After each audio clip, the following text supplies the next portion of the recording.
अस्सलाम वालेकुम everyone, welcome back to Talent Fuse. अगर आप फ्री यूआई यूएक्स डिज़ाइनिंग सीखना चाहते हैं तो ये चैनल आपके लिए है। क्लास स्टार्ट करने से पहले याद से चैनल को सब्सक्राइब कर लें और बेल आइकन प्रेस कर दें, कहीं कोई क्लास मिस ना हो जाए।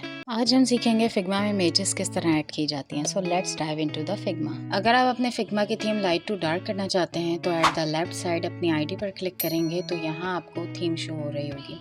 इसको आप सिंपल लाइट टू डार्क करते हैं तो आपकी थीम डार्क हो जाएगी। तो आज हम बात कर लेते हैं इमेजेस की। आप सिंपल ड्रैग एंड ड्रॉप करके भी इमेजेस ला सकते हैं फिग्मा में। आप सिंगल इमेज भी ड्रैग एंड ड्रॉप कर सकते हैं और मल्टीपल इमेजेस भी। लेकिन यहाँ पर वर्क को मज़ीद फास्ट एंड ईजी बनाने के लिए फिग्मा ने यहाँ इमेजेस का ऑप्शन रखा है। जैसे ही आप इमेज टूल पर क्लिक करेंगे तो आपका फोल्डर ओपन हो जाएगा। आप अपनी इमेजेस सेलेक्ट कर सकते हैं, then click on open. Image tool में ये एक ऑप्शन अच्छा है, इमेजेस डायरेक्टली कहीं भी प्लेस नहीं होती। ओपन करने के बाद जब भी आप इमेजेस सेलेक्ट करोगे तो एरो इसको कैरी कर लेगा।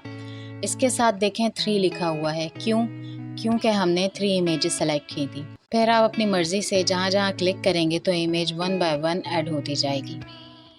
और अगर आप किसी शेप के अंदर इमेज ऐड करना चाहते हैं तो इजीली कर सकते हैं। चलें कुछ शेप्स क्रिएट कर लेते हैं। एक स्क्वायर क्रिएट कर लेते हैं, एक सर्कल एंड एक स्टार। अब हम इमेजेस को ओपन करते हैं by using help of image tool. तो हम सारी इमेजेस सेलेक्ट कर लेते हैं, then click on square, then circle and click on star.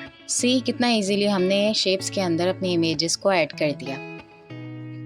एक और चीज़ है इस टूल में, अगर आप इमेज सेलेक्ट करते हो दैन क्लिक करने के बजाय आप इस तरह ड्रॉ करोगे तो आप अपनी मर्ज़ी से इमेज के डायमेंशन रख सकते हो।